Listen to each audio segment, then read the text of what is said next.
Hello everyone, आज हम लोग बात करेंगे परफॉर्मेंस एंड माइंडसेट स्केल के बारे में। परफॉर्मेंस एंड माइंडसेट स्केल एक ऐसा स्केल होता है जिससे जो एथलीट है वो अपने आप को सेल्फ असेस कर सकता है कि अपनी परफॉर्मेंस के बारे में, अपनी स्पोर्ट्स के बारे में, अपनी फीलिंग्स के बारे में, ड्यूरिंग प्रैक्टिस वो कैसा या उसका क्या लेवल है उसके बारे में। ओके, इसमें सबसे जो ऊपर टॉप पे होता है वो होता है ऑप्टिमल परफॉर्मेंस एंड एन्जॉयमेंट, और जो बॉटम में है वो होता है कम्प्लीटली डिसएंगेज एंड डिस्ट्रेस। वो कम्प्लीटली डिसएंगेज कर देता है और डिस्ट्रेस होता है और पैनिक मोड में आता है। ओके, अगर हम इसको एक्सप्लेन करें, सबसे ऊपर जो डार्क ग्रीन से स्टार्ट होता है, इसमें जो इन द जोन जो लेवल है, इन द जोन लेवल्स में क्या होता है कि वो अपना जो परफॉर्म करता है वो हाईएस्ट लेवल पे परफॉर्म करता है ऑन पीक परफॉर्मेंस, मतलब पीक परफॉर्मेंस लेवल होता है वो उसका। ओके, अब उसके थोड़ा नीचे की तरफ आते हैं तो कॉन्फिडेंट लेवल आता है, उसमें वो बहुत अच्छा well play and well fun, okay, having fun,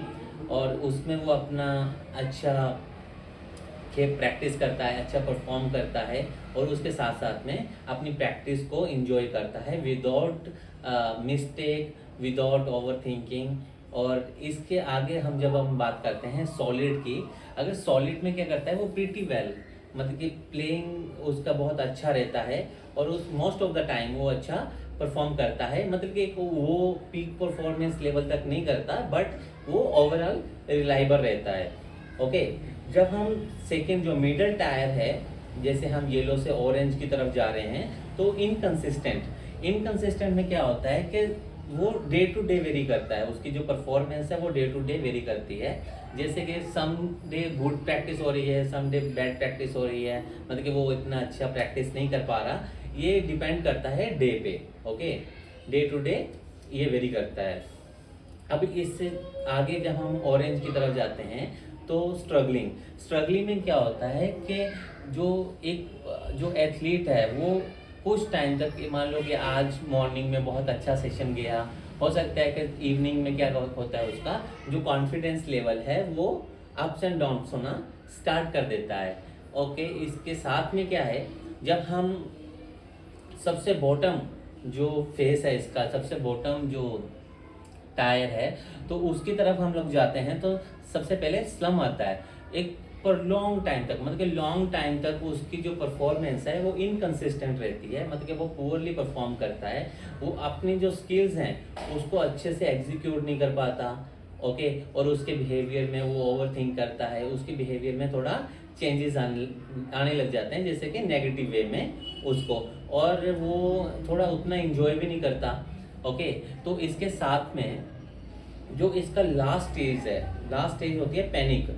अब जो पैनिक मोड पे क्या होता है कि जो एक एथलीट है वो कंप्लीटली डिसएंगेज हो जाता है अपनी स्पोर्ट्स से, और वो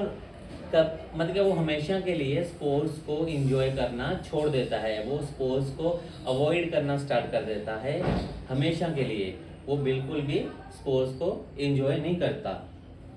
अब क्या है कि इससे हमें क्या सीखने को मिलता है कि जो परफॉर्मेंस एंड माइंडसेट स्केल है, इससे हम खुद की इवेल्युएशन कर सकते हैं, खुद को सेल्फ असेस कर सकते हैं कि हम जो परफॉर्मेंस है या फिर हमारा जो स्पोर्ट्स में हमारा लेवल क्या है, और किस लेवल पे हम जब ट्रेनिंग करते हैं तो उस लेवल पे हमारा क्या थिंकिंग पैटर्न रहता है, हमारा बिहेवियर कैसा रहता है, हमारा जो कॉन्फिडेंस लेवल है वो कैसे रहता है। जब ये चीज़ें चेंज होती हैं पॉजिटिव टू नेगेटिव या नेगेटिव टू पॉजिटिव, तो हम वहाँ पे रिलाई करते हैं कि जो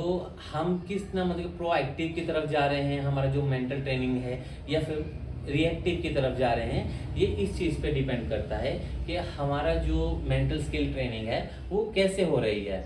okay, thank you so much.